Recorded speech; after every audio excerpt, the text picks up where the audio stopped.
Nah, itu recording apa? Recording. Holding and forget. Siapa dulu nih? Bu Lela atau saudara Mufrizal nih sering mengalah nih. Nanti kalau Mohon saya maaf, serahkan salah satunya mungkin. Pak Tamam, ini baru ke record dari tadi. Jadi yang ininya tadi belum terrecord, ini baru terrecord.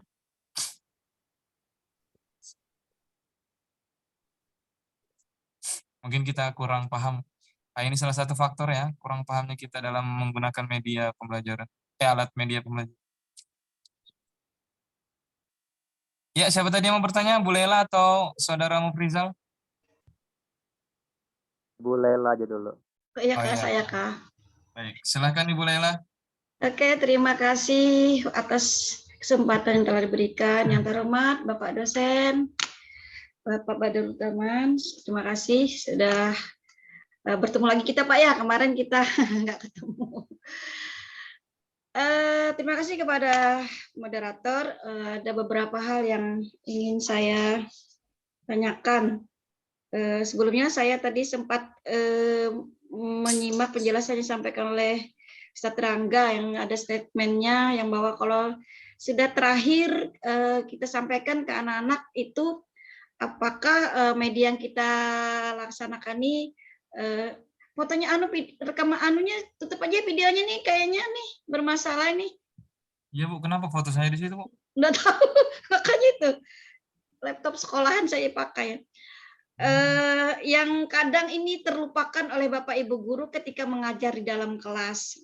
Tadi saya senang sekali pas Pak Rangga menyampaikan bahwa ketika sudah menyampaikan pembelajaran di akhir, maka kita perlu menanyakan kepada siswa, apakah media ini sudah kalian sukai? Apakah nanti minggu depan kita bisa melaksanakan media ini lagi? Nah, itu sebenarnya sangat penting sekali kalau kita dalam mengajar, karena untuk itu bahasanya refleksi ya. Refleksi guru kepada siswa. Apakah yang kita sampaikan pada hari ini anak-anak suka dengan media yang kita lakukan? Nah, itu aja yang mungkin yang saya respon terhadap pemakalah. Kemudian pertanyaan saya adalah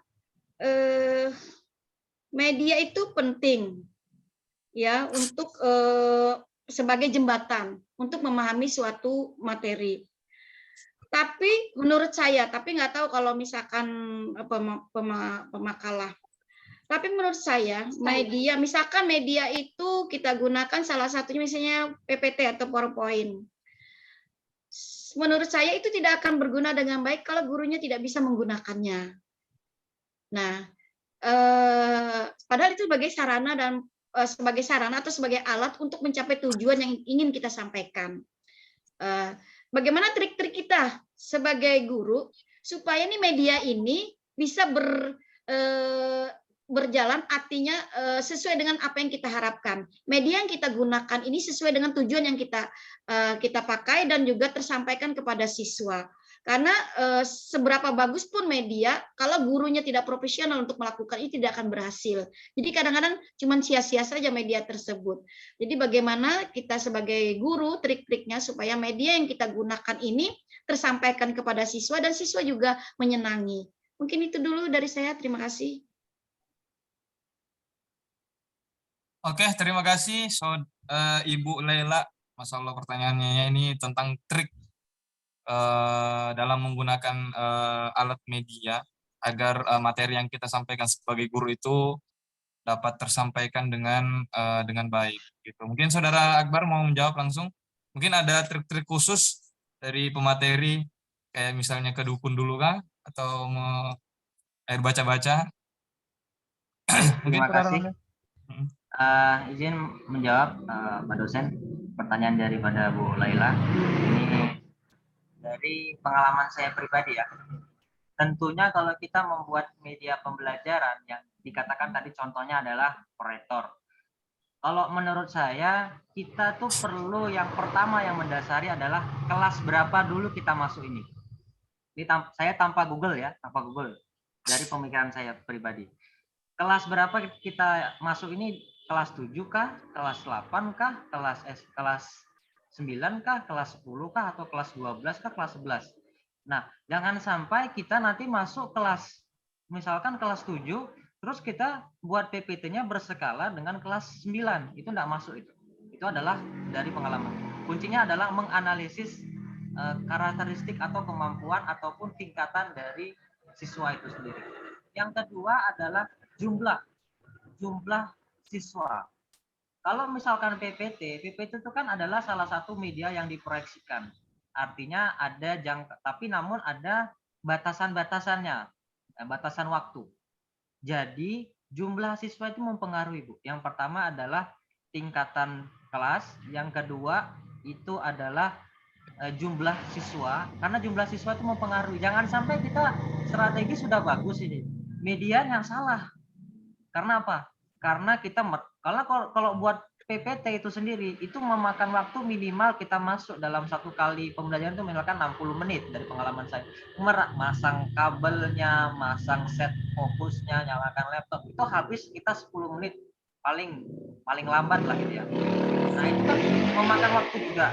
Apakah kita bisa menggunakan slide itu bisa mencakup semua dengan jumlah misalkan 30 siswa ataupun lebih daripada 20 siswa?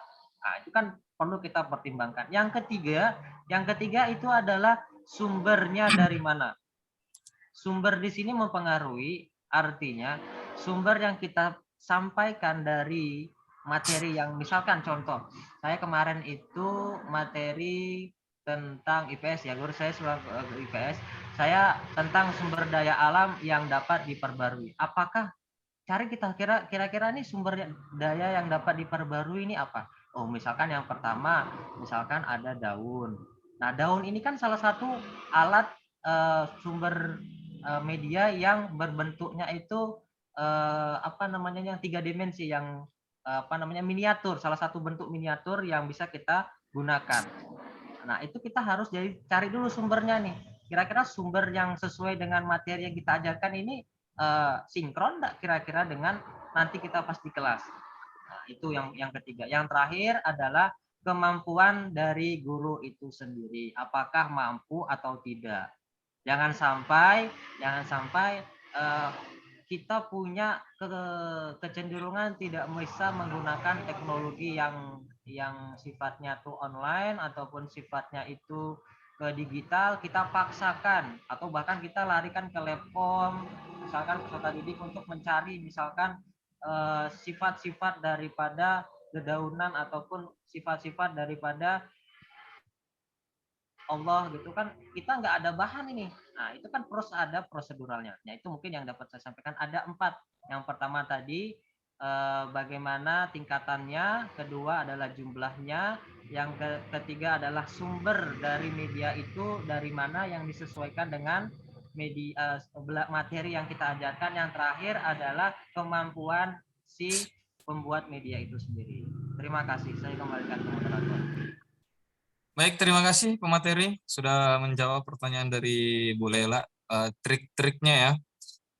Mungkin saya lebih tegaskan lagi, mungkin adakah trik-trik khusus kayak misalnya membuat PPT itu lebih menarik.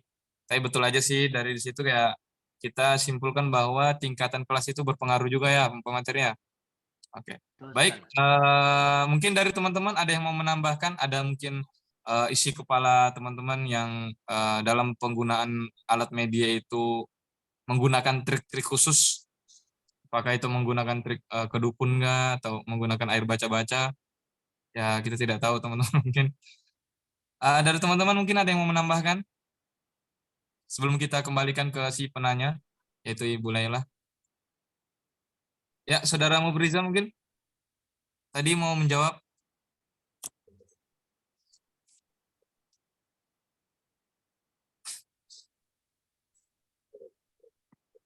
Jika tidak ada, kita kembalikan ke si penanya ya.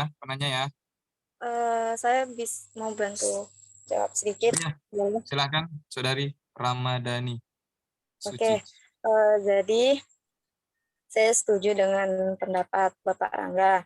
Kita harus mengetahui dulu di mana kita akan mengajar, kemudian bagaimana siswa yang akan kita ajar, jenjangnya seperti apa. Kemudian kita sebagai pengajar juga harus menguasai apa yang akan kita ajarkan kepada peserta didik. Karena bisa saja kita menampilkan slide, tapi beberapa siswa tidak memahami apa sih yang ada di slide tersebut. Nah, jadi itu gunanya seorang guru harus menguasai. Jadi sambil ditampilkan sebuah tulisan atau gambar, kemudian guru ini membantu memberikan penjelasan kepada peserta didik agar peserta didik ini lebih paham dalam maksud guru ini memberikan penjelasan lebih singkat agar peserta didik memahami apa sih materi hari ini. Kemudian sebelum memulai pembelajaran, sebaiknya apabila menggunakan media berupa PowerPoint atau berupa LCD proyektor, sebaiknya guru itu berapa menit sebelum pembelajaran dimulai itu sudah mempersiapkan semua media agar tidak memakan waktu ketika proses pembelajaran mau dimulai. Nah, kemudian ketika ingin memulai pembelajaran, sebaiknya seorang guru itu memfokuskan seorang siswa agar fokus kepada apa yang akan dipelajari dengan sebelum memulai itu adanya ice breaking. Nah, jadi setelah adanya ice breaking ini siswa akan fokus untuk memulai pembelajaran. Jadi tidak hanya semata kita memulai pembelajaran, siswa yang fokus ya fokus, yang tidak fokus tidak fokus. Jadi untuk menarik fokus siswa dalam suatu kelas sebelum memulai itu sebaiknya menggunakan trik-trik berupa ice breaking. Nah, jadi siswa itu fokus sebelum memulai pembelajaran. Mungkin itu dari saya kembalikan ke moderator. Baik, terima kasih atas tambahannya dari Saudari Ramadhani. Saya menyimpulkan bahwa di sini ada dua ya tambahannya, yaitu yang pertama mempersiapkan sesiap-siap mungkin media yang ingin disampaikan atau alat media yang alat bantu media yang ingin digunakan. Kemudian yang kedua itu membuat siswa atau murid itu terfokus terlebih dahulu ya gitu ya. Ya dengan menggunakan metode ice breaking. Ice breaking yaitu agar siswa itu terfokus pada alat media yang kita gunakan. Terima kasih Saudari Ramadhani. Mungkin dari teman-teman ada yang mau menambahkan, silahkan up your hand. Saya Put menambahkan your hand. Sedikit lagi. Ya silakan, Saudara. Ini langsung terfokus kepada pemikiran saya, no Google semua langsung terbesit. Ya. Oke.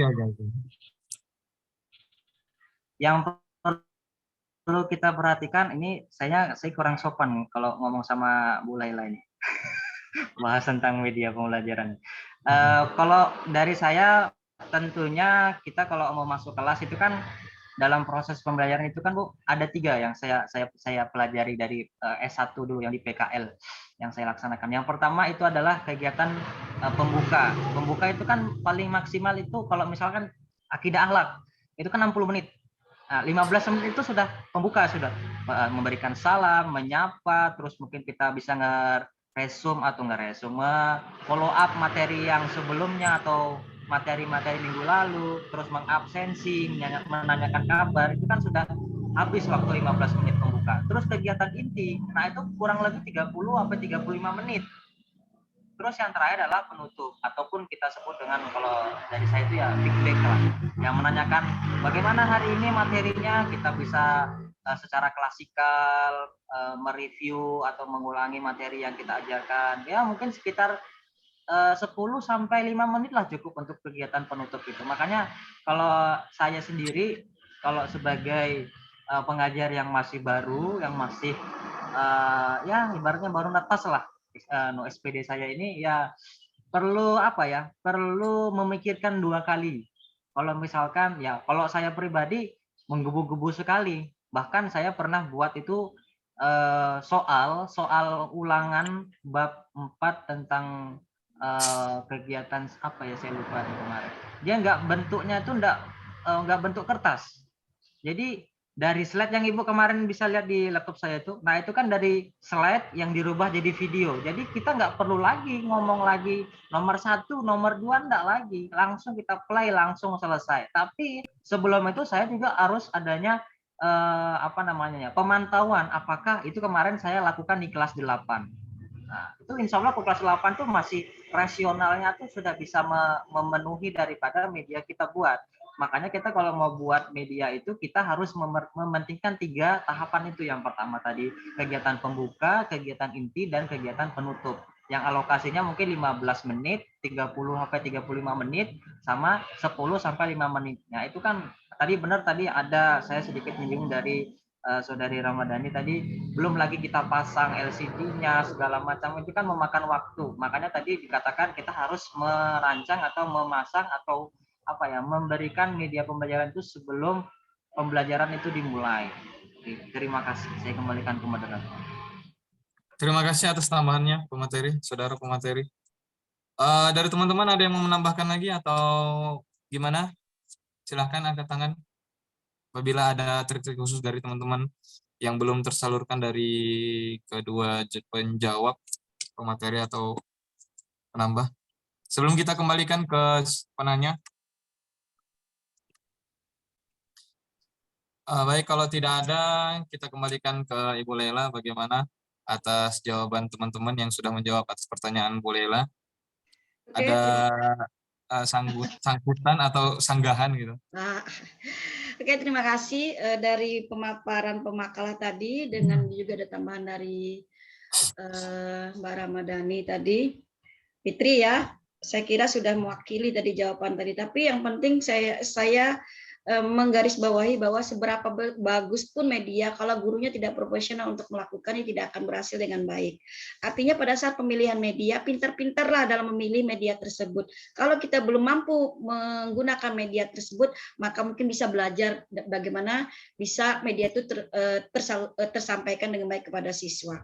Itu mungkin. Terima kasih. Terima kasih Bu Lela. Kenapa ada foto saya di situ, Bu?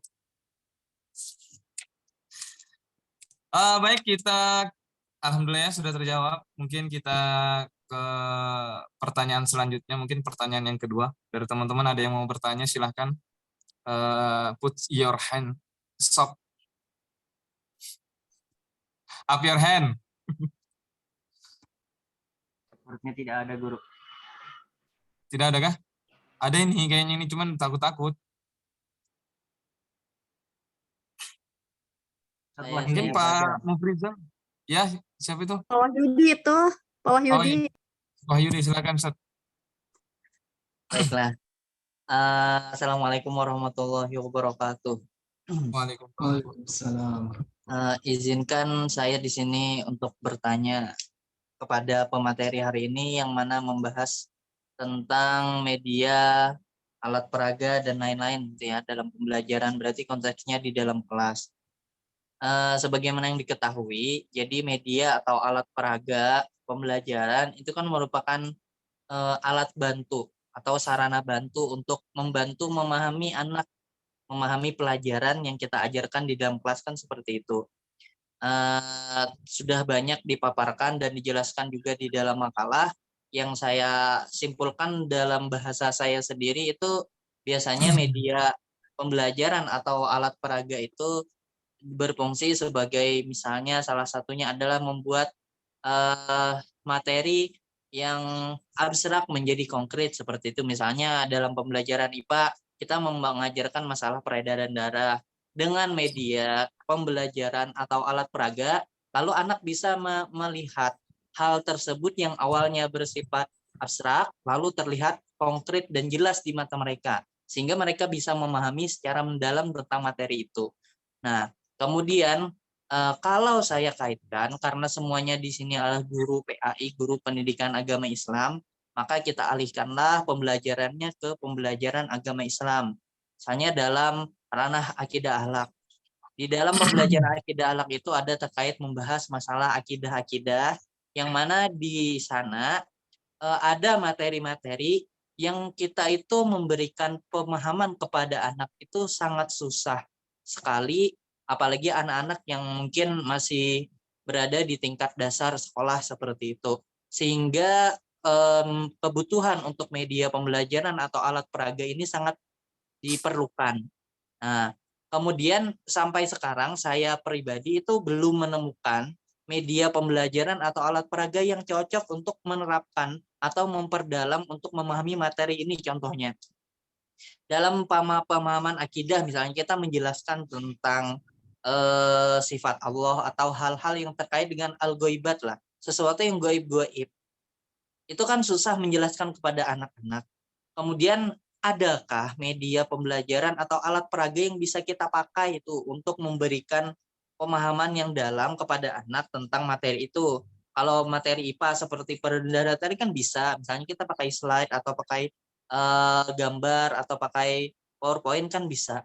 Kalau materi yang seperti ini, kira-kira media pembelajaran atau alat peraga apa yang cocok kita pakai supaya anak-anak itu, apalagi yang berada di sekolah dasar, itu bisa memahami materi yang kita sampaikan terkait hal-hal yang seperti itu.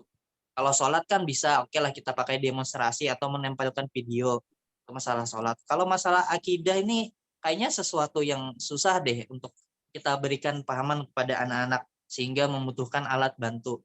Nah, seperti itu. Terima kasih. Kembalikan ke moderator. Baik, terima kasih penanya yang kedua, Ustaz Wahyudi. Masya Allah, ini tentang alat peraga, tentang masalah akidah.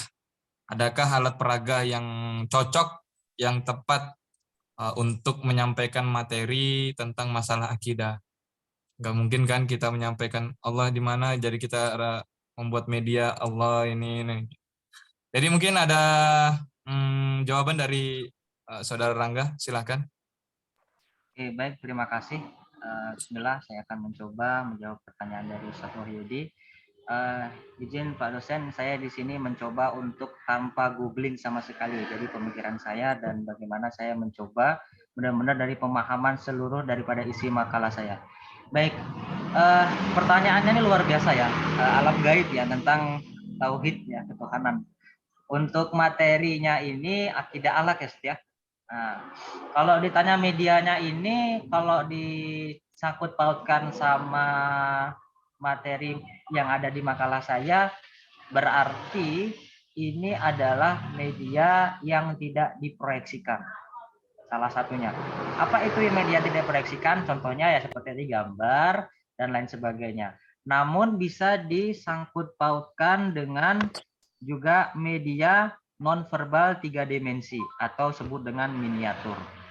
Contohnya tadi kayak pertanyaannya Ustaz Adam kan, tidak mungkin lah kita buat media Tuhan kan, itu bagaimana, Allah itu di mana?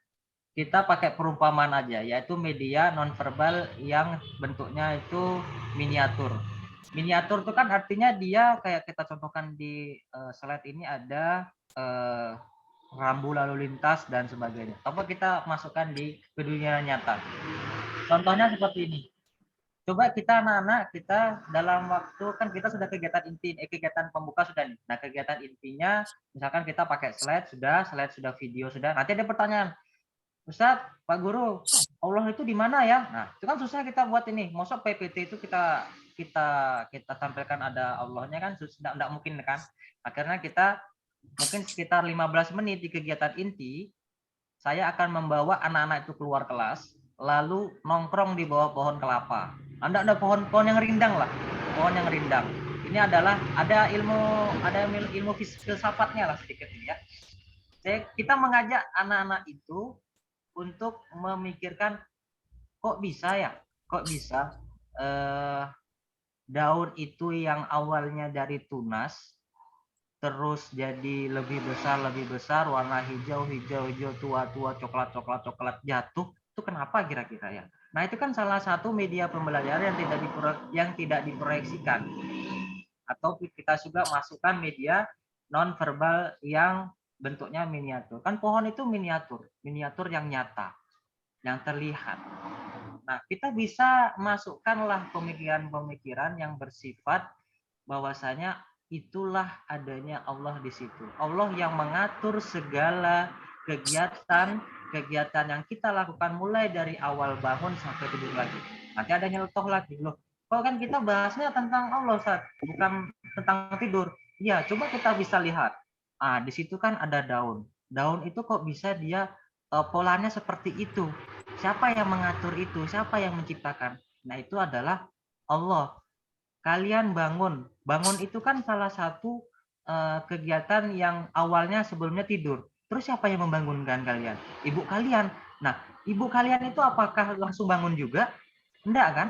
Nah, mungkin ibu kalian juga pas tidur. Nah, itu ya kita mengajak berdiskusi secara tidak langsung menggunakan media yang tadi media nonverbal 3 dimensi.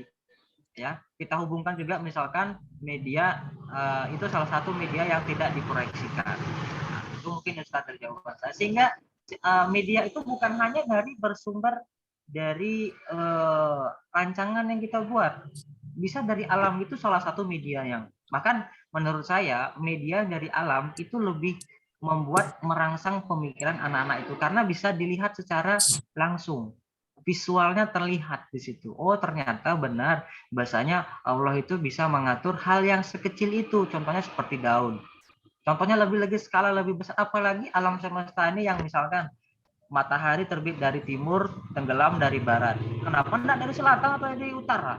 Ya kan? Nah, itu salah satu. Terus lagi, kenapa ada bulan yang mengorbit bumi? Kenapa enggak matahari yang mengorbit bulan? Nah, kan kita kan ada rasa penasaran juga kan akan muncul. Nah, disitulah ada penguatan-penguatan yang akan disampaikan oleh guru ke peserta didik sehingga nanti peserta didik, oh iya ternyata itu Allah itu ternyata ada cuman tidak terlihat dan mampu bisa. Itulah intinya memberikan pengaturan kehidupan yang sekecil itu pun bisa terlihat. Mungkin itu Ustaz. Saya kembalikan ke moderator. Baik, terima kasih pemateri yang sudah menjawab dari pertanyaan Ustaz Wahyudi. Yang dapat saya simpulkan adalah ketika kita menjelaskan suatu akidah itu kita menggunakan alat media yang tidak dapat diproyeksikan ya. Seperti yang nonverbal itu seperti pohon ya, atau menggunakan alam.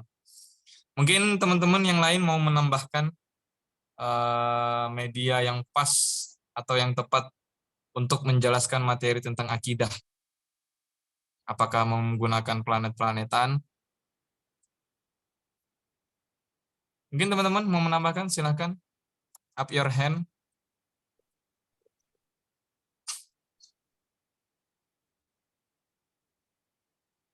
Ya, itu contoh aja Ustadz, contoh yang dapat saya sampaikan, yaitu mungkinkah bisa yang diproyeksikan kan mungkin dari teman-teman yang dari pemikiran saya itu yaitu ya salah satunya untuk memahamkan materi tentang ketauhidan itu ya salah satunya ya media yang tidak diproyeksikan seperti itu Ustadz.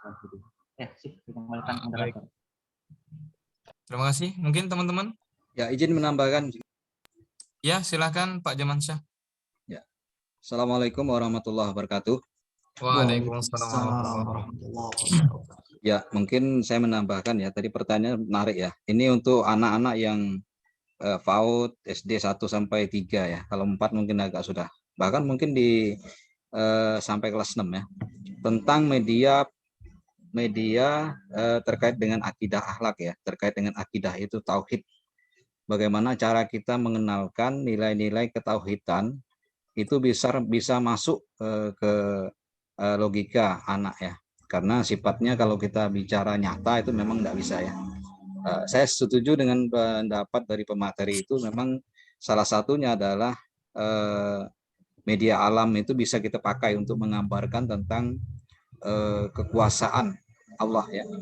Dan ini memang berdasarkan daripada salah satu dari Al-Quran, yaitu surah Zumar yang mengatakan bahwa Allah menciptakan segala sesuatu dan Dia yang melarang segala sesuatu. Misalkan tadi terkait dengan ketauhidan anak, yaitu kita mungkin mengenalkan tentang misalnya adanya planet-planet ya, tata surya dan seterusnya. Itu bisa kita gambarkan tentang bintang misalnya. Nah, siapa yang menciptakan bintang ya? Kemudian tentang bulan, tentang tumbuh-tumbuhan, ikan dan seterusnya, itu bisa kita gambarkan seperti itu. Nah, dengan anak berpikir seperti itu, dia akan mencari, oh, kenapa seperti ini bisa seperti itu ya. Nah, ini kita tinggal bagaimana memokuskan anak biar dia bisa berpikir ya dengan dengan dunianya juga. Artinya tidak bisa kita bawa ke dunia kita karena kita kan sudah dewasa, artinya sudah memahami, tapi bagi anak bagaimana kita mendekatkan media terdekat untuk dia itu bagaimana, misalnya dengan ciptaan Allah terkait dengan makhluknya, ya, seperti itu. Nah, dari situ kita bisa menanamkan nilai-nilai akidah itu, ya, tentu dengan bahasa yang sangat pas, cocok ya, seperti itu untuk ke anaknya, seperti itu. Karena bagaimanapun anak akan mencari, akan berpikir kritis, karena itu dia konkret saja pikirannya. Buktinya apa gitu kan? Nah, buktinya kita bisa bernapas, buktinya kita bisa melihat seperti tadi itu, ya, kita bisa melihat proses kehidupan dan seterusnya itu, sehingga sampai pesan itu kepada anak. Nah, ini yang kesusahan kita itu adalah menyederhanakan bahasa itu, ya, bagaimana menyampaikan kepada anak pesan nilai-nilai tauhid itu masuk, ya, mengenal ciptaan Allah, ya, misalnya itu tadi dengan tumbuh-tumbuhan, ya, seperti itu. Jadi saya rasa seperti itu, ya, karena kalau sudah ada yang menciptakan, ya tentu ada yang memelihara, ya, siapa yang memelihara? Ya Allah. Nah, mau lihat bukti bahwa Allah itu ada, ya lihat ciptaannya. Jadi kalau ciptaannya sudah ada, ya insya Allah yang membuat ada. Misalnya kita miniaturin misalnya kursi siapa yang menciptakan? Manusia. Yang membuat tukang bagaimana? Lalu yang menciptakan ada namanya manusia itu siapa? Ada lagi yang membuat. Nah, seperti itu. Jadi masuk sampai ke sana. Hanya saja kita memang kesulitan dalam menggambarkan mendekatkan bahasa dunia anaknya itu yang mungkin agak susah, ya. Saya rasa itu memang perlu kecerdasan dari seorang guru untuk menyampaikan masuk ke sana. Ya, seperti itu mungkin tambahan saya. Terima kasih. Assalamualaikum warahmatullahi wabarakatuh. Waalaikumsalam warahmatullahi wabarakatuh. Surah Az-Zumar tadi ayat keberapa, Ustaz? Ya. Surah Az-Zumar ayat keberapa itu? Zumar ayat 62. Ayat 62 ya? Ya. Oke. Terima kasih Pak Zamansa yang sudah menambahkan. Mungkin Pak Zamansa ini menggunakan dalil dalam Quran surah Az-Zumar ayat 62, segala sesuatu itu Allah yang mengatur, Pak ya. Ya, maka Mungkin Allah yang dari memelihara. teman-teman. Ya, mungkin dari teman-teman ada yang mau menambahkan lagi. Silakan Bu Lisa mungkin, atau patah lehernya sudah itu. Silakan. Atau yang lain sebelum kita kembalikan ke penanya. Baik, kalau tidak ada kita kembalikan ke penanya ya. Gimana Ustadz Wahyudi dapat menyimpulkan tentang jawaban yang telah diberikan oleh teman-teman maupun pemateri? Ucap jempol ya, kayak beras ya. Oke, baik, kita last question ya, satu pertanyaan lagi terakhir mungkin, karena kita juga mengejar waktu yang diestimasikan atau yang dibatasi. Kita berikan kepada teman-teman kesempatan untuk memberikan satu pertanyaan kepada pemateri. Silahkan dari teman-teman. Saya boleh nanya? Oh iya, boleh. Silahkan. Bayar 10.000 aja. Terima kasih moderator atas waktunya. Nama saya Lisa, Blackpink. Jadi saya sebenarnya saya enggak mau bertanya sih, saya cuma pengen minta tips dari pemateri, gimana sih caranya nyampaikan, ini mungkin tips untuk referensi saya pribadi ya Pak. Jadi menjelaskan tentang dosa dan pahala ke siswa SMK itu kayaknya bebal banget, kayaknya nggak ada tolak ukurnya gitu, karena kan tidak terlihat.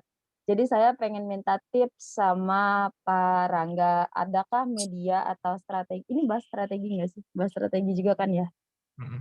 Nah, media atau strategi atau apalah untuk gimana sih memahamkan siswa, khususnya siswa yang mungkin sudah remaja ya, ke anak SMP, SMA, SMK gitu, tentang konsep dosa, pahala, surga, neraka, dan lain sebagainya. Mungkin yang seperti itu tuh bagaimana sih caranya?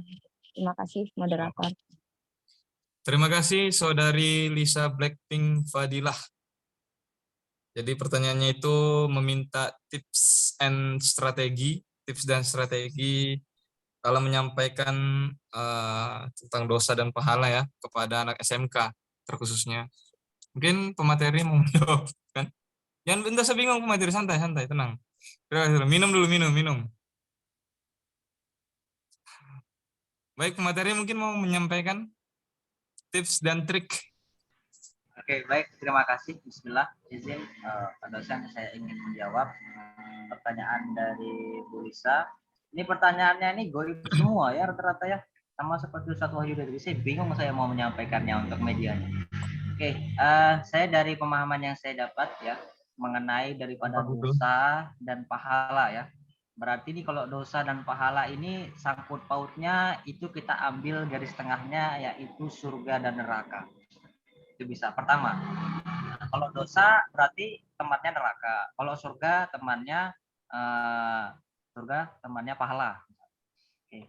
Ini termasuk media. Sebenarnya medianya ini bisa kita combine ya. Kalau ditanya media pembelajarannya, kita larinya ke media yang tidak diproyeksikan. Yang kedua, yang pakai non-verbal grafis atau yang miniatur.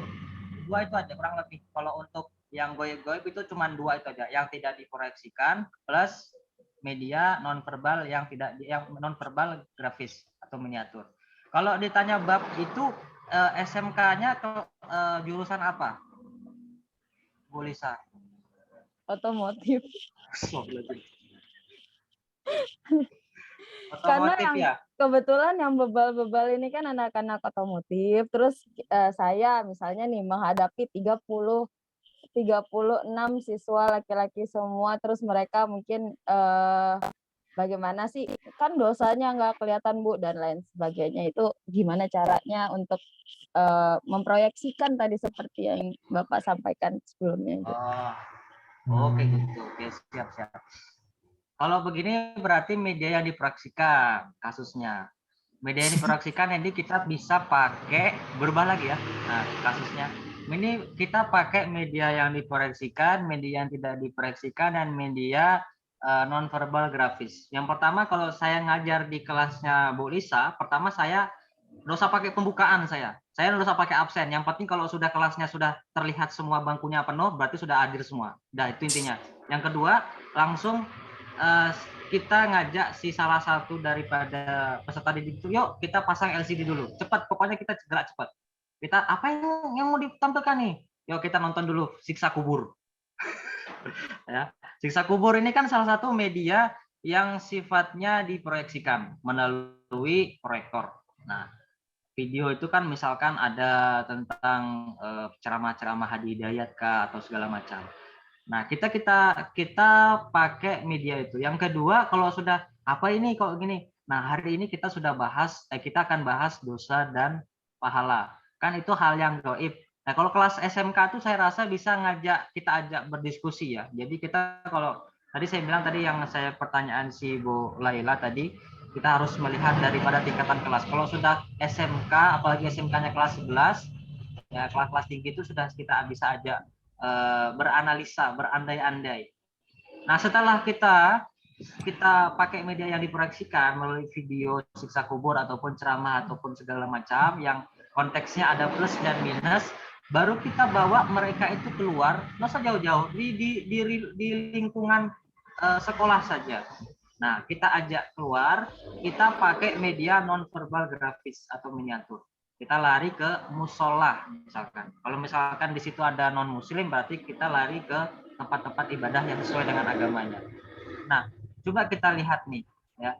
Kira-kira dari pemikiran saya, kira-kira itu tempat ibadah ini adem enggak? Bisa membuat orang itu lebih nyaman enggak? Ya, itu kan kita mengajak berdiskusi. Terakhir media yang tidak diproyeksikan. Contoh, misalkan ada gambar misalkan ada potongan orang yang mencuri dan orang yang bersedekah. Kita ajalah berdiskusi mereka. Kalau misalkan berdiskusi, kalau misalnya kita mencuri, contohnya misalkan ada orang penggelapan uang segala macam, itu kan akan secara undang-undang ataupun ketatanegaraan Indonesia itu kan akan diancam. Nah, itu kan salah satu perbuatan dosa. Dosa itu memang nggak terlihat seperti apa sih dosa itu, bentuknya kayak apa? Kita nggak tahu. Bentuknya ya zohiriyahnya seperti tindakan. Kita aja lagi yang selanjutnya ada media yang tidak diproyeksikan, bentuk foto tadi bagian yang misalkan bersedekah. Misalkan ada orang bersedekah di situ misalnya 10 juta gitu misalnya, sumbang ke masjid, ada gambar masjidnya tuh. Nah, itu kan salah satu tindakan yang positif, Nah, itu adalah satu sikap yang menghasilkan pahala. Oh iya, secara otomatis insya Allah peserta didik itu bisa mencerna lah. Nggak mungkin anak SMK itu apalagi otomotif. Contohnya kalau otomotif, siapa yang di sini kerjaannya maling motor? Nah, itu kan salah satu. Nah, siapa yang kerjaannya ini tukang tambal ban, tapi Nebar paku. bannya ya apalah pokoknya. Ya pokoknya apalah, dikurangilah pokoknya komponen-komponen di motor itu. Apakah spakbornya diapain kah apa segala macam. Siapa yang di sini misalkan orang yang datang misalkan minta tambal ban, tapi kalian malah kasih apa plus misalkan kencangi rantai kah, itu kan salah bentuk pahala atau pemberian yang secara tidak langsung itu berbentuk amal baik. Itu kan salah satu bentuknya. Makanya tadi saya sesuai dengan pertanyaan Bu Laila tadi, kita yang pertama itu tingkatannya, terus jumlahnya, terus karakteristiknya, terus sumber bahan dari media ini kemana larinya, sesuai dengan terakhir tadi kemampuan si pengembang media itu siapa, yaitu guru. Terima kasih. Saya kembalikan ke moderator. Terima kasih Saudara Akbar yang sudah menjawab pertanyaan dari Saudari Lisa, yaitu tips and trick dalam menyampaikan kepada anak-anak menggunakan media apa ketika kita menyampaikan suatu akidah juga ya. Mungkin dari teman-teman ada yang mau menambahkan? Ada media khusus yang digunakan kah? Kalau tambahan saya sih kita boleh ya, saya sedikit ya nambahin ya. Boleh saya. Jadi kalau saya sih ada anak-anak yang bertanya seperti itu, misalnya kan dosa dan pahala itu tidak terlihat. Kita mencari anak-anak yang sedang terluka. Artinya dia sedang yang memiliki luka. Lalu kita mengibaratkan luka itu sebagai dosa. Dikasihin di plus. Seandainya luka itu diibaratkan sebuah dosa, maka kita ini tubuh kita ini tertutupi oleh luka-luka itu, gitu kan? Jadi ibaratnya kalau anak SMK itu sudah pengibaratan, mereka tuh sudah memainkan dengan kiasan-kiasan. Jadi anak otomotif kan pasti banyak tuh lukanya, yang kena kendelepot lah kakinya, kan? Nah, ibaratnya seperti itu. Kalau misalnya luka ini adalah dosa, maka badan kita ini tertutupi oleh luka-luka itu. Kemudian Allah itu saking baiknya menyembunyikan dosa-dosa kita dari orang lain. Artinya aib kita. Makanya tubuh kita itu bersih, kelihatan bersih gitu. Allah itu tidak menyerupai dosa itu sebagai luka. Makanya tubuh kita ini bersih. Jadi Allah itu menyembunyikan dosa-dosa kita. Kalau seandainya pahala itu diibaratkan dengan bau wangian, maka pasti orang yang sedang berbuat amal soleh itu pasti ketahuan. Nah, dunia itu tidak seru kalau misalnya seperti itu. Mungkin itu sih tambahan dari saya. Mungkin dari teman-teman ada yang mau menambahkan. Silahkan. Mufrizal, nah biasanya interdisipliner dan permasalahan kontemporer yang sedang terjadi pada saat ini mungkin. Saudara Mufrizal? Ya, saya sedikit menambahkan. Ya, silakan. Sebenarnya saya cuma mengkonfirmasi bahwasanya apa yang ditambahkan dari saudara Barangga dan saudara Ahmad Adam itu sebenarnya mewakili sudah. Jadi memang dosa dan pahala itu memang tidak bisa kita deskripsikan secara jelas karena itu sifatnya gaibiyat atau secara gaib. Nah, oleh sebab itu makanya ya sebagaimana yang dikatakan Ustaz Adam, ya kita menjelaskan cara perumpama kayak tadi kan laksana luka gitu ya. Nah, kemudian pahala itu laksana kewangian. Nah, tapi namun hal itu tidak bisa ditampakkan secara langsung, karena dosa dan pahala surga dan neraka itu kita hanya cukup meyakini. Enggak ini Karena dulu. hanya akidah. Nih. Kurang lebih begitu sih. Iya, terima kasih Saudara Mubrizal yang sudah menambahkan. Mungkin dari teman-teman yang lain mau menambahkan sebelum kita kembalikan ke penanya, yaitu Saudari Lisa Nurfadila Blackpink. Izin menambahkan boleh? Silahkan Ustaz. Masya Allah. Barakallah, ini nih sumber dari segala sumber. Terima kasih atas waktunya kepada Pak Adam selaku moderator. Izin menambahkan sedikit mungkin ini di luar konteks, maksudnya saya tidak membahas masalah media apa yang cocok, alat peraga apa yang bisa digunakan atau memahami materi yang diinginkan oleh penanya. Cuman di sini saya ingin menyampaikan bahwa menurut saya anak-anak di usia seperti itu, maksudnya di tingkatan SMA dan sederajatnya, itu di mana-mana saja, itu hanya sekelumit kecil saja mungkin yang bisa memahami, maksudnya memahami secara mendalam sehingga bisa diterapkan di dalam kehidupan sehari-hari tentang pahala dan dosa. Itu hanya sekelumit kecil aja, dan itu dirasakan secara langsung. Kita misalnya mengadakan muhasabah, malam-malam kita nangis-nangis, ya Allah, itu anak-anak di belakang ketawa kalau boleh tahu. Anak-anak tidur ketawa di belakang. Itu seperti itu, pasti seperti itu. Nah, yang ingin saya sampaikan adalah yang penting kita selaku guru, selaku penyampai ilmu, itu hanya tugasnya menyampaikan apa yang perlu kita sampaikan.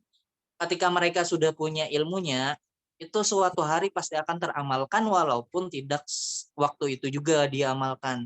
Artinya kita sudah menghilangkan kewajiban kita untuk menyampaikan apa yang harus kita sampaikan kepada mereka. Mereka sudah punya pegangan dan ilmu sehingga mungkin waktu itu mereka belum bisa mengamalkannya, nanti insya Allah akan diamalkan seperti itu. Sama istilahnya, misalnya kita memberikan, karena di otomotif tadi, ya kita memberikan kampas rem yang baru kepada mereka. Ya walaupun sekarang mereka tidak mau pakai remnya, karena sudah punya rem, nah suatu hari pasti akan dipakainya nanti.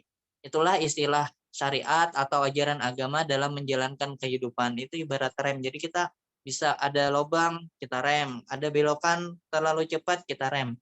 Itu fungsi syariat dalam menjalankan kehidupan. Itu saja yang dapat saya tambahkan. Terima kasih. Terima kasih Saudara seiman dan seagama, Ustaz Wahyudi. Insya Allah pertanyaannya, jawabannya cukup mewakili kita semua. Mungkin kita kembalikan penanya, mungkin Saudari Lisa Blackpink. Mana Saudari? Oh ya. Sudah. Alhamdulillah. Terima kasih banyak. Alhamdulillah. Gimana teman-teman? Syarat, masukan, kita nambah pertanyaan atau disudahi sesi tanya jawab ini, atau kita nambah pertanyaan lagi?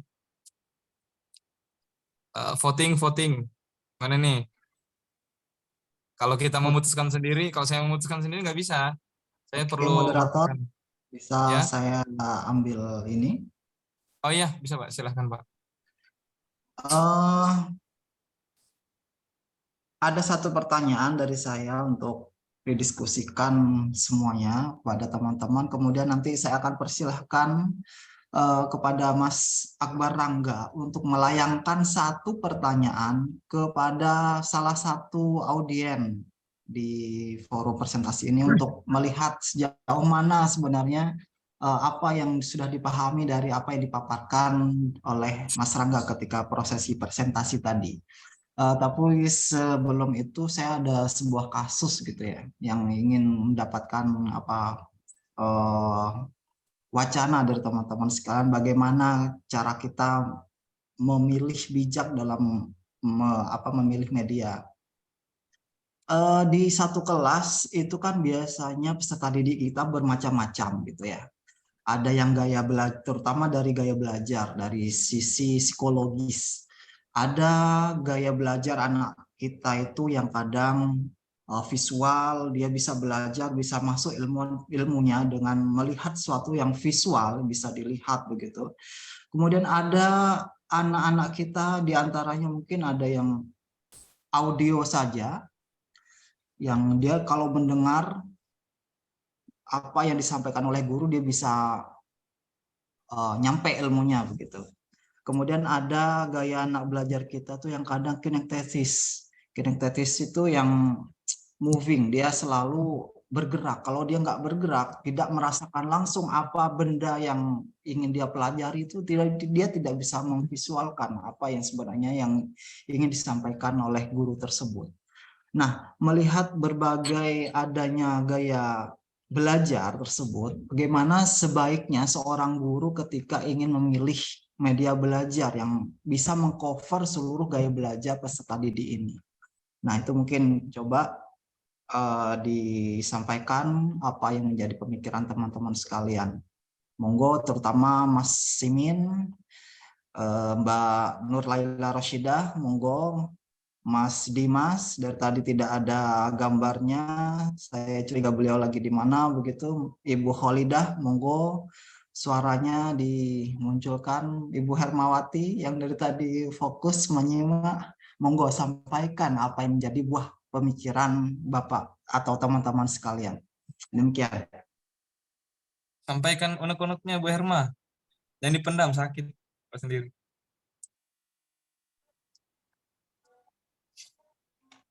Mungkin kita serahkan ke pemateri dulu Pak ya, sebelum kita cek ke teman-teman. Karena ini kan terfokusnya pada media pembelajaran yang dibahas oleh pemateri. Kalau penyimak ini hanya menyimak, itu artinya memberikan tambahan saja. Ayo, gimana Saudara Akbar? Oke, baik, terima kasih. Izin saya akan menjawab pertanyaan studi kasus yang Bapak sampaikan kepada forum. Yang awalan dari saya dahulukan dulu, saya akan memberikan ekornya terlebih dahulu. Terlebih daripada memang benar satu kelas itu ada yang auditori, ada yang cuman mendengar bisa paham, tapi ada yang perlu dia yang menjadi penggeraknya ataupun sumbernya baru bisa dia paham. Kalau saya simpulkan dari materi saya terkait daripada studi kasus yang Bapak sampaikan tadi, saya mengambil kesimpulan langsung itu adalah combination media. Combination media di sini adalah mengcombine semua materi. Yang pertama harapannya setelah kita mengkaji daripada materi hari ini, kedepannya mungkin kita bisa memberikan hal-hal yang lebih baik kepada peserta didik kita, karena tadi benar dikatakan oleh Pak Zamansyah bahwasanya media itu adalah salah satu jembatan, ya, jembatan Ulailah atau Pak Zamansyah tadi saya lupa, jembatan di mana jembatan itu ibaratkan seperti jembatan Mahakam, kita pilih yang mana, mau jalur yang besar atau jalur yang kecil, nah kan tergantung dari kitanya. Makanya daripada studi kasus yang Bapak sampaikan itu, yang Bapak berikan, maka saya mengambil kesimpulan adalah combination media. Kenapa kombinasi media? Yang pertama adalah sesuai dengan apa yang saya ada di PPT itu sendiri, yaitu pada rancangan pengembangan pembelajaran, yang poin pertama adalah kita harus menganalisis karakteristik peserta didik. Tentunya kita sebagai guru, apalagi kayak saya tuh sampai 8 rombel. Itu kan tidak mungkin kita bisa menghafal seluruh karakteristik semua peserta didik. Namanya pun kadang-kadang lupa. Nah, kita ambil sampel aja kira-kira nih baris pertama ini kita kan bisa lihat. Oh, ternyata baris pertama ini orangnya bengong aja. Kalau kita sudah ambil media tuh yang diproyeksikan melalui slide. Bengong aja nih, oh ternyata kalau hanya video aja tidak bisa, maka kita harus di media yang tidak diproyeksikan. Kita perlu memberikan apakah berbentuk. Oke, Mas Rangga, saya sudah menangkap. Terima kasih. Saya ingin mendengar suara teman-teman yang lain seperti Muhammad Simin, Ibu Hermawati. Jadi sebelum terjawab semuanya, khawatir ada istilah begini. Saya setuju dengan pendapat Mas Akbar Rangga. Nah, itu repot lagi kalau sudah selesai diskusinya, Pak. Selesai diskusi. Monggo Mas Muhammad Simin, Ibu Hermawati, Bu Nur Laila, raise hand, Pak. Valida, Mas Dimas. Nah, saya ingin dengar suara Bu Nur Laila. Mungkin Saudari Nur Laila Roshidah, Pak, mau menanggapi, menjawab. Ya, bismillahirrahmanirrahim. Terima kasih Bapak dosen, terima kasih teman-teman, terima kasih moderator atas kesempatannya. Untuk studi kasus ini sebenarnya saya ingin menanyakan tadi Pak Yadi, tapi saya rasa saya sudah tahu jawabannya, jadi saya nggak jadi nanya. Saya berharap ada yang bertanya ini sehingga saya bisa menambahkan. Dan ternyata ini adalah pertanyaan dari Bapak dosen kita sendiri ya, sebagai pertanyaan pemantik. Khususnya untuk siswa yang ini Pak, yang berbeda gaya belajarnya ada kurikulum merdeka ini kan ada istilah pembelajaran berdiferensiasi, di mana guru itu sebagai fasilitator sebaiknya tuh memfasilitasi semua murid dengan gaya belajar yang berbeda pada satu kelas dengan cara mereka memahamkan mereka tuh berbeda-beda gitu ya. Pembelajaran diferensiasi yang saya tangkap di kurikulum merdeka. Lalu saya berdiskusi kepada ya mungkin guru senior lah ya di sekolah saya, karena waktu itu saya belum memahami bagaimana sih ternyata ya seperti yang disampaikan Pak Rangga tadi kan, kalau bahasanya Pak Rangga kan combine ya, kalau bahasanya saya mungkin mix media pembelajaran, di mana media pembelajarannya itu bisa dilakukan misalnya contohnya kita putar video dulu, kemudian setelah melakukan putar video mewakili bagi anak-anak yang audio visual maupun audio visual, kemudian baru kita lakukan pembelajaran dengan kinestetik, pembelajaran yang membuat mereka bergerak begitu, entah praktek atau sebagainya.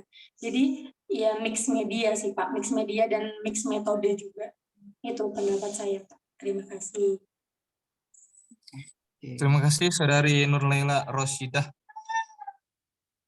sudah menambahkan. Kalau saya boleh nggak sih Pak sebenarnya? Boleh, monggo, bebas. Jangan panjang-panjang tapi kasih ke yang belum pernah dan belum membuka videonya. Nah, Bu Hermawati tadi kayaknya mau menyampaikan sesuatu, beliau begini terus dari tadi. Oh ya, silakan Bu Herma. Bu Herma aja. Mas Simin juga, monggo. Silakan Bu Herma. Terima kasih. Agak sedikit gimana? Lucu juga nih. Pertanyaan langsung ke Pak dosen. Oh, maaf kalau sedikit ribut karena kalau saya bergeser ke satu ruangan wifi-nya akan berganti. Masya Allah pakai wifi. Aman Bu, monggo. Ngomong belum pakai wifi. Saya nangkap karena di sini ribut. Menangkap yang saya tangkap tadi pertanyaan dari Bapak tadi itu apakah strategi berarti ya, strategi untuk menghadapi gaya belajar anak yang beragam, strategi yang beragam ya. Kalau saya berpendapat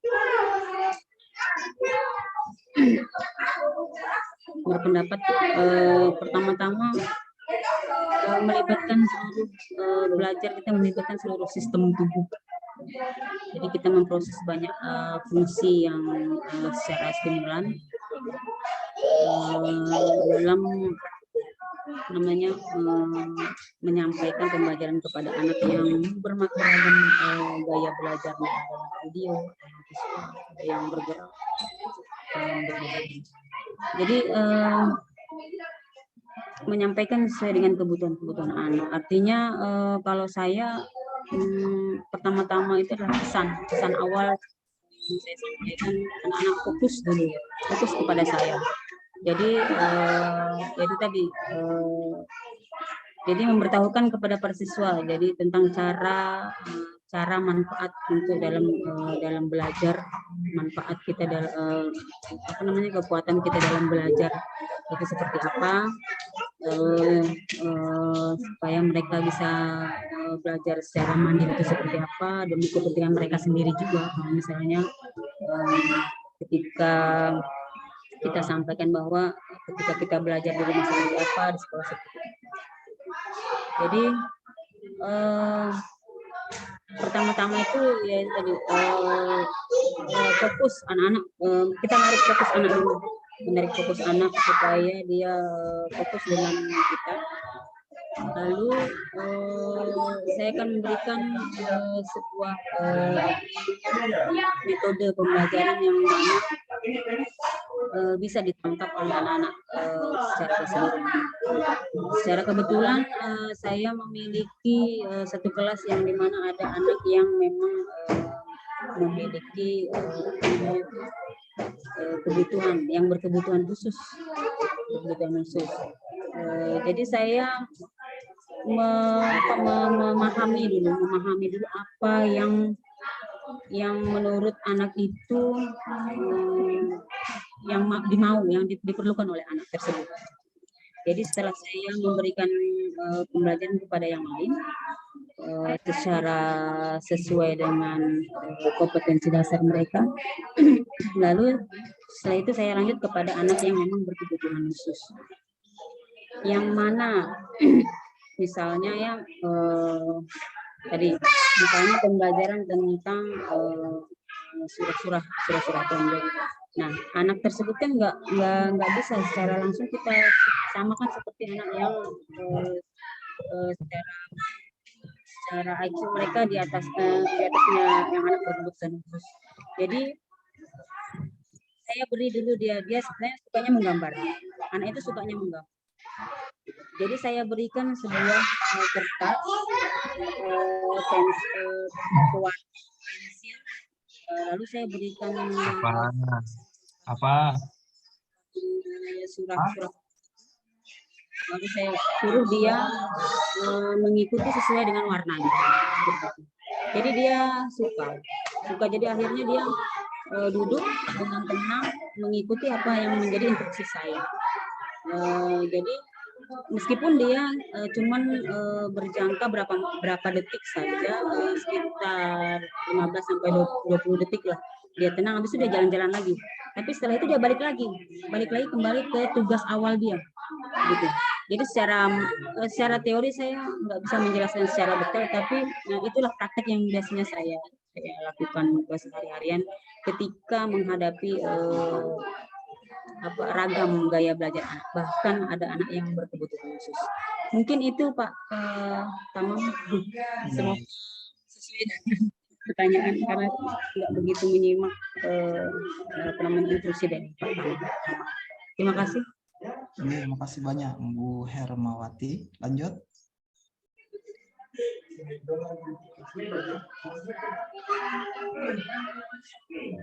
Lanjut Mas Mufrizal, mungkin ada yang tadi mengangkat tangannya, ada yang mau disampaikan. Kalau enggak ada yang mau disampaikan, kita lanjut ke Mas Muhammad Simin. Baik Pak, saya sebentar sedikit aja sih nambahkan. Oke, monggo. Atau menanggapi pertanyaan dari Bapak. Kalau menurut saya, kalau kita mengajar itu kan artinya beragam, murid-muridnya itu ada yang cara audio visual dan visual. Kalau saya sih ketika di akhir pembelajaran, ketika di pertemuan pertama, saya pasti ingin mengetahui feedback. Gaya belajar seperti apa yang diinginkan, misal gaya belajar mading, belajar tentang apa misalnya akidah akhlak atau tentang sejarah-sejarah gitu kan. Ya mungkin saya tanya dulu media pembelajaran apa yang disukai, misalnya video, ya mungkin saya akan membuat video pembelajaran yang menarik. Kalau misalnya membuat mind map atau mading dan segalanya, maka saya menyesuaikan dengan karakteristik didik. Nah, kurang lebih begitu, Ustaz. Oke, terima kasih. Monggo yang lain, Bu Kholidah, Mas Muhammad Simin, Mas Dimas, Ramadan. Ya Pak, boleh menambahkan? Monggo, Mas Simin. Ya, terima kasih. Oh, siapa? Masih. Bu. Pak Simin atau saya? Ya, saya dulu sebentar, Bu. Oke, monggo. Terima kasih atas waktunya yang diberikan. Menanggapi daripada studi kasus tadi yang disampaikan Pak Tamam mengenai beragam macam siswa di kelas, untuk bagaimana media itu bisa tersampaikan dengan baik. Kalau dari pendapat saya pribadi, kita survei dulu, melihat anak-anak ini lebih banyak mana media contohnya kalau yang lebih banyak visual atau pendengaran atau penglihatan, maka kita pilih satu media. Ketika penglihatan, maka kita pilih penglihatan itu. Kita survei dulu anak-anak ini di kelas, lebih banyak mana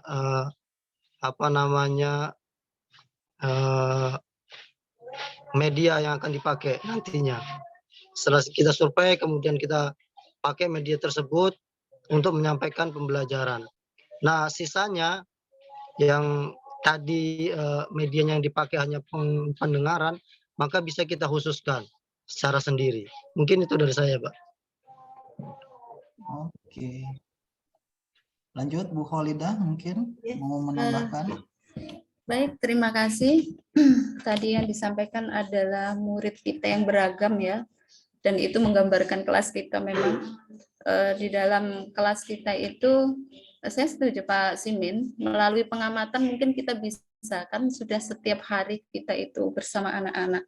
Oh, anak ini tipenya kinestetik, nggak bisa dia itu diam. Nah, dia itu jalan terus dari ujung ke ujung. Nah, seperti itu. Terus ada juga yang dia itu visual, pendiam gitu ya, anaknya pendiam gitu, hanya memperhatikan aja. Yang lainnya umum lah, kita pukul rata umum. Nah, seperti itu. Ada yang visual barangkali. Nah, seperti itu. Jadi kalau menurut saya memang kita perlu combine ya. Combine menurut kalau bahasa Bu Rosida tadi mix gitu ya. Itu ketiga-tiganya perlu sih kita terapkan, melihat murid-murid kita seperti itu.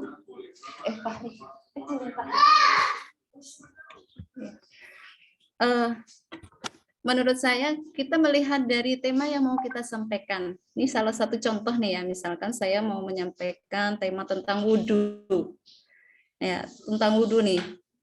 Kalau anak itu akan tertarik dengan sesuatu yang visual, ya visual, sesuatu yang visual bisa memfokuskan dalam mengajar. Nah, kita bawalah gambar. Kalau misalkan kita punya apa namanya video, ya kalau itu smart TV, kalau biasanya ada di sekolah kita, misalkan ada smart TV kah atau apa, itu bisa kita munculkan ya untuk menarik anak itu.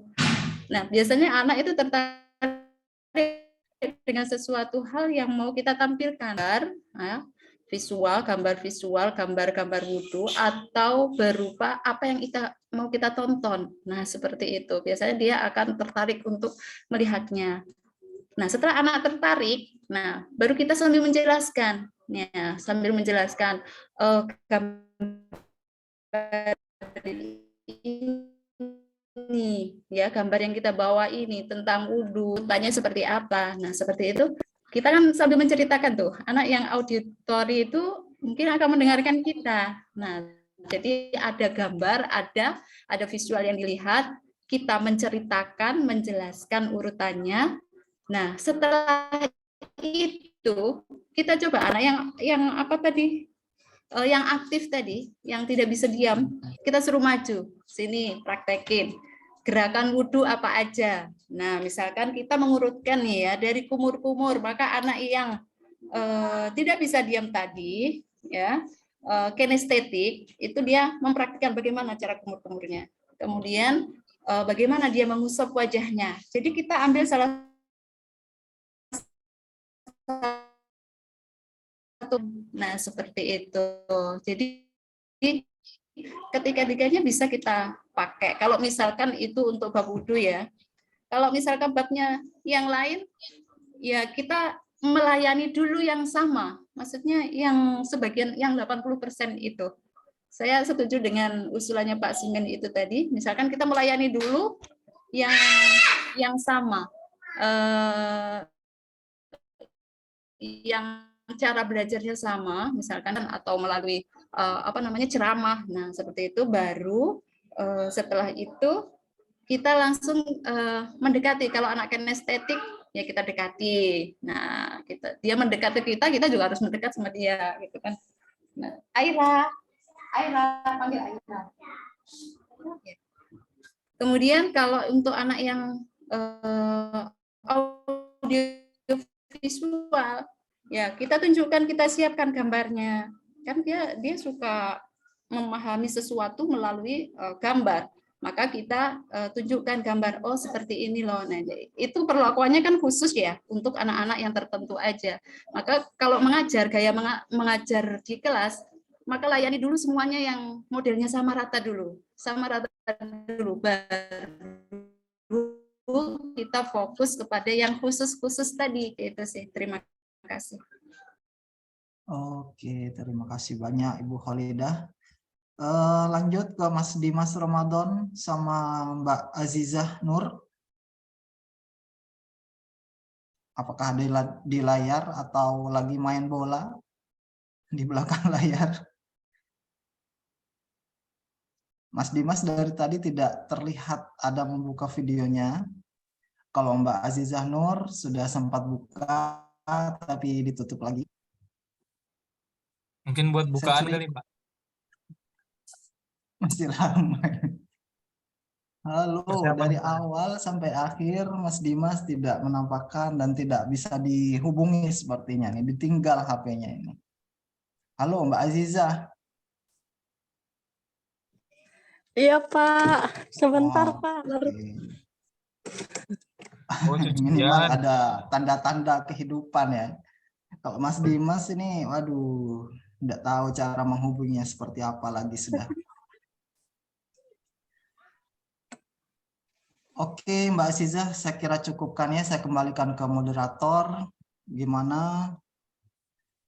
Monggo, Mas moderator, yang jelas ini Mas Dimas tidak ada di tempat, HP-nya ditinggal. Mbak Azizah ada, tapi dia lagi persiapan. Monggo, Mas Muhammad Adam. Ya, ini kita tutup atau kita lanjut lagi Pak, atau gimana Pak? Sebaiknya ditutup, kemudian serahkan kepada saya. Oh iya, baik. Terima kasih teman-teman, terkhususnya pada pemateri Saudara Akbar yang telah mengutarakan makalahnya, mempresentasikan makalahnya, dan juga terima kasih kepada teman-teman yang sudah memberikan pertanyaan maupun tambahan ataupun sanggahan, sehingga forum kita ini terlihat lebih hidup, berbeda dengan yang ini ya, sebelum-sebelumnya. Alhamdulillah hari ini kita ada peningkatan dalam mendiskusikan suatu makalah. Terima kasih, saya Muhammad Adam. Mohon maaf apabila terdapat kesalahan, mohon maaf lahir dan batin. Minal aizin wal faizin. Assalamualaikum warahmatullahi wabarakatuh. Waalaikumsalam warahmatullahi wabarakatuh. Silakan Pak. Saya kembali ambil alih prosesi perkuliahan kita pada pagi menjelang siang hari ini. Pertama-tama saya sedikit evaluasi terkait prosesi presentasi. Alhamdulillah hari ini Mas Akbar Rangga sudah mempresentasikan makalahnya dengan baik. Kemudian kita sudah bisa menilai sejauh mana penguasaan materi yang diamanahkan kepada Mas Rangga, gitu ya. Tadi sudah terlihat bagaimana Mas Rangga langsung melakukan penjawab prosesi tanya jawabnya, kemudian dia memberikan olah pikirannya, kemudian dia kaitkan dengan materi, analisis teorinya juga ada. Bagus, kemudian alhamdulillah kemudian feedback dari teman-teman juga bagus, pertanyaan-pertanyaan juga cukup menggambarkan apa yang menjadi ketertarikan kita terhadap media ini. Kemudian alhamdulillah juga saya tadi sempat tunjuk-tunjuk ini mahasiswa yang tidak pernah ngomong atau bahkan meninggalkan forum kita begitu ya. Mas Dimas sampai saat ini tidak bisa kita hubungi meskipun saya kontak beberapa kali. Saya yakin ini HP atau laptop ditinggal. Dia entah ketiduran, entah lagi mencari takjil, wallahu a'lam gitu ya. Yang jelas wujuduhu ka'adamihi pada presentasi hari ini begitu. Keberadaannya dia di forum ini ka'adamihi seperti tidak ada dia begitu.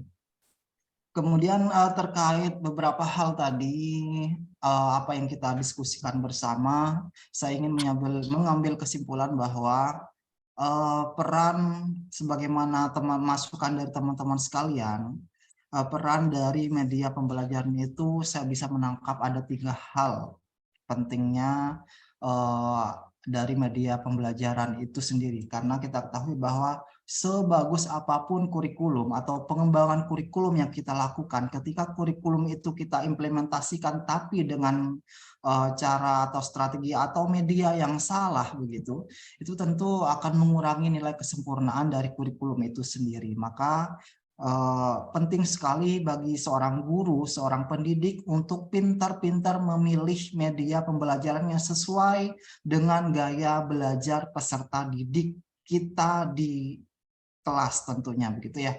Karena yang tahu sejauh mana, yang tahu gaya belajar, yang tahu kekuatan, yang tahu kekurangan dari peserta didik kita, itu adalah kita sendiri sebagai guru di kelas itu. Makanya sangat penting sekali bagi seorang pendidik untuk melakukan survei terlebih dahulu sebelum dia mengajar, sejauh mana gaya belajar dan gaya belajar yang tepat agar kita bisa mendekatkan apa tema kita kepada peserta didik itu sendiri.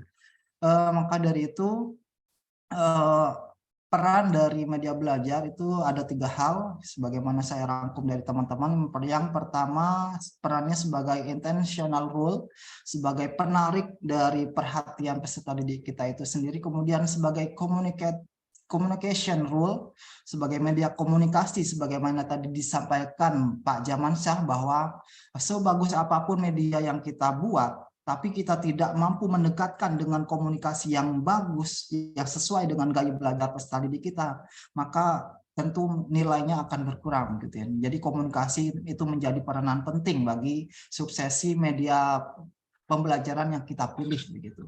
Kemudian yang terakhir adalah retention rule atau hasil dari proses pembelajaran kita ini sejauh mana bisa mengikat, bisa nyampe di ingatan kita begitu, dan terikat begitu.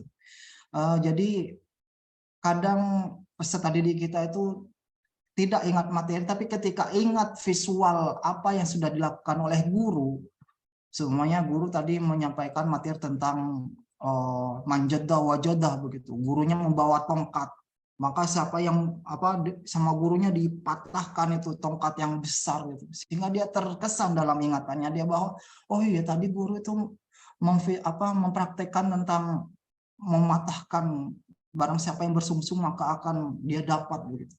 Jadi dia kembali ingat, sehingga teori yang kita sampaikan dia akan bisa mereview ulang gitu.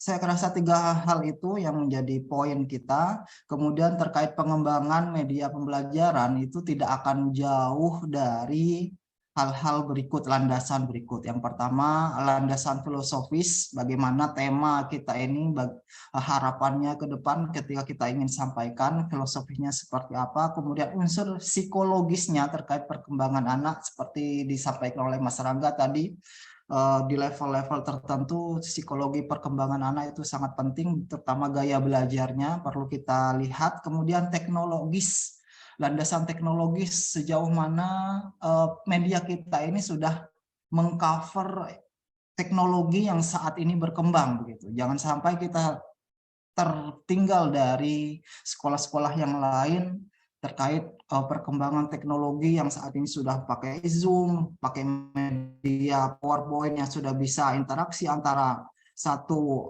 audien dengan audien yang lain. Kan sekarang udah sampai segitu, malah sekarang media teknologi saat ini sampai kepada kita cuma tulis tema, komputer nanti yang bikin makalah kita itu, jawaban PowerPoint sampai bikin YouTube itu ada sekarang teknologinya yang sampai kita tidak bisa mengerem namanya kecanggihan teknologi seperti itu. Nah, dari perkembangan teknologi itu kita harus bisa menyesuaikan diri agar peserta didik kita juga tidak tertinggal dengan teman-teman yang lain yang belajar di perkotaan atau yang update teknologi dan lain sebagainya.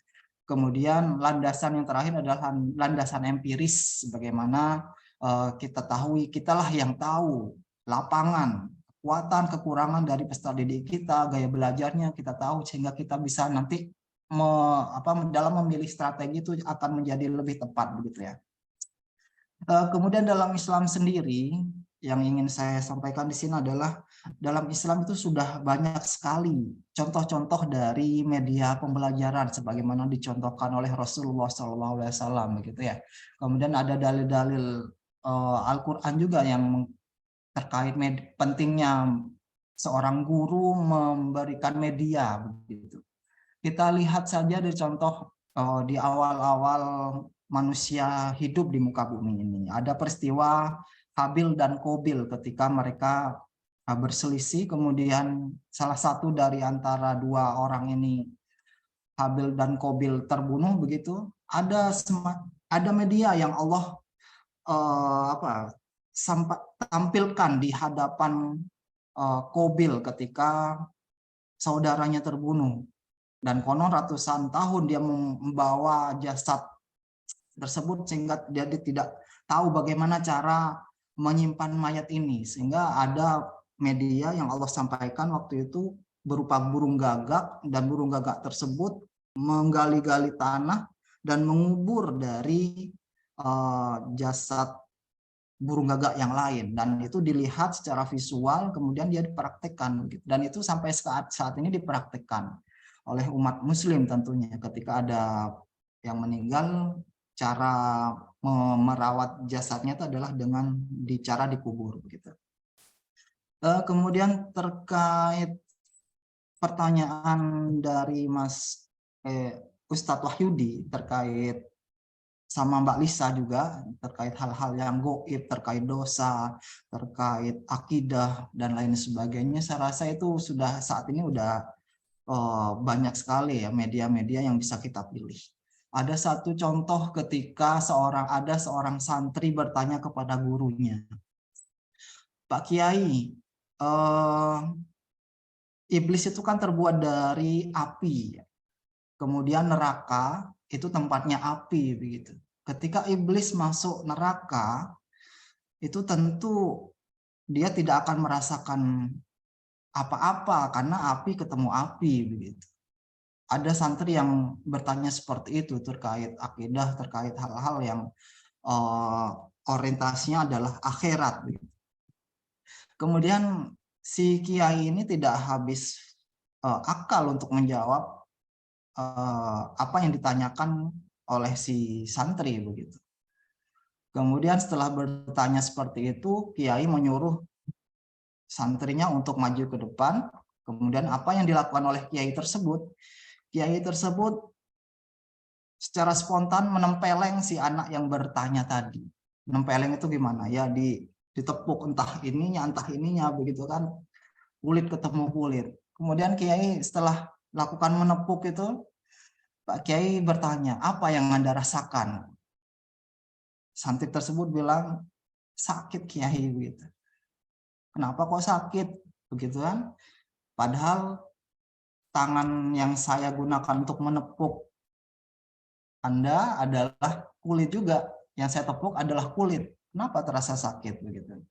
Itu sama halnya kalau kita analogikan dengan adanya iblis dan neraka begitu. Ketika iblis masuk neraka begitu juga merasakan sakit, sama dengan hal tersebut begitu. Kemudian contoh yang lain, ketika Rasulullah SAW ingin memvisualisasikan bagaimana posisi seseorang ketika dia berhadapan dengan anak yatim begitu. Kan Rasulullah sendiri adalah seorang yatim ya. Rasulullah ada dalam hadisnya, ana wa kafilul yatim mislu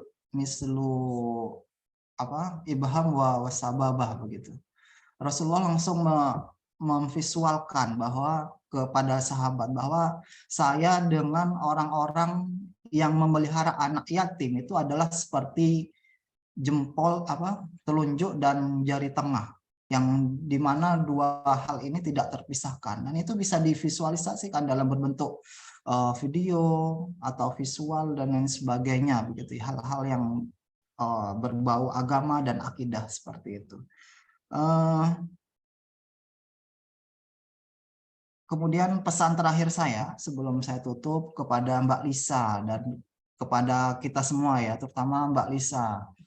Saya beberapa kali mendengar Mbak Lisa menyebut atau menganalogikan peserta didiknya dengan kata-kata yang mohon maaf mungkin bagi saya agak cenderung memojokkan begitu si siswanya. Kasihan kalau si peserta didik kita itu mendengar apa yang kita sebutkan kepada forum ini memvisualkan begitu ya.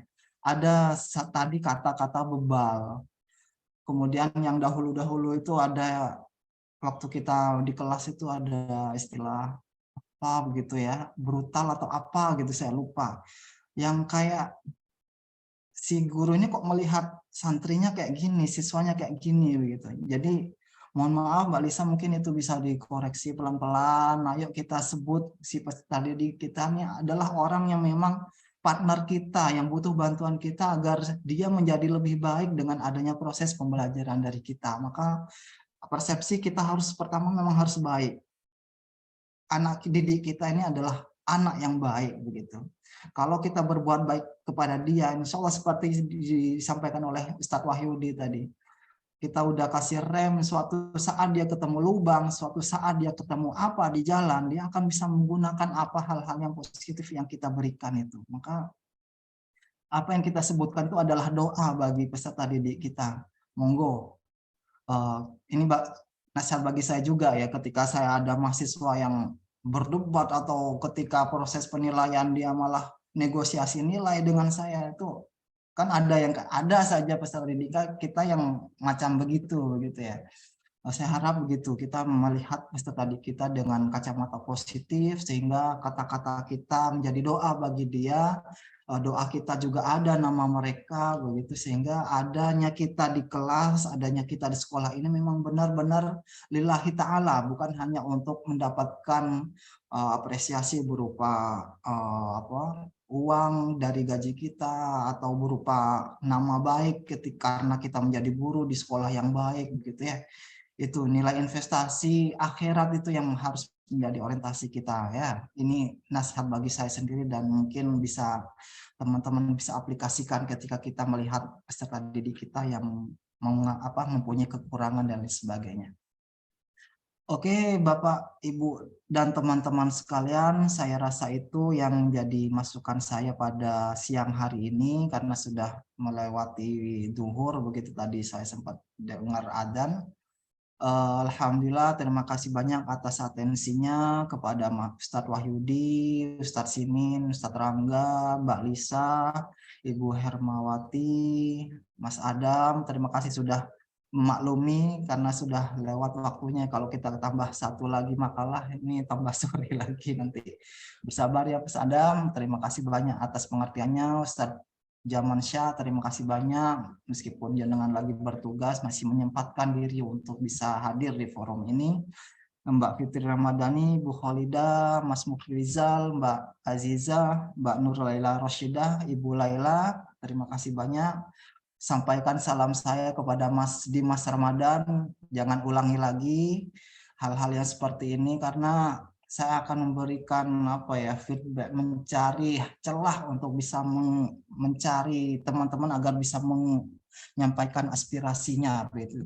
Sehingga kita nanti merasa puas, saya sudah menyampaikan argumentasi saya ketika perkuliahan ini terkait masalah dan sebagainya. Itu akan menjadi semacam kelegaan diri sendiri biasanya kalau kita sudah ngomong di forum itu. Tapi kalau kita tidak ngomong, diam saja, kenapa tadi saya tidak menyampaikan ide saya, biasanya ada penyesalan meskipun itu sedikit. Maka di forum-forum nanti monggo sekecil apapun masukan kita, sanggahan kita itu akan bermanfaat bagi diri kita sendiri atau bagi teman-teman yang mendengar gitu ya. Saya rasa itu alhamdulillah kita sudah pada sesi akhir perkuliahan kita. Terima kasih banyak atas atensinya kepada teman-teman semua, sahabat, rekan PAI.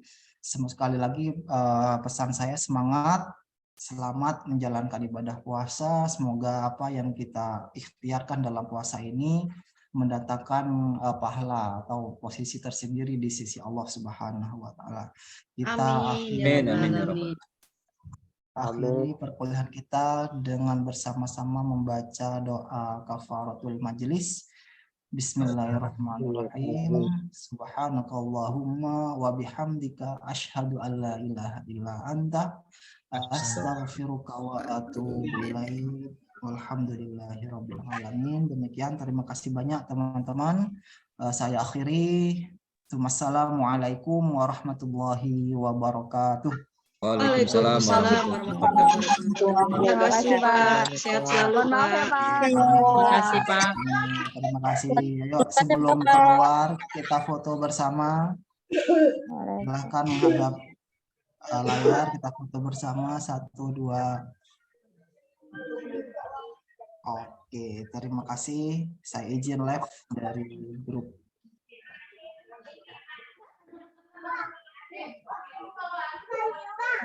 Izin stop recordnya.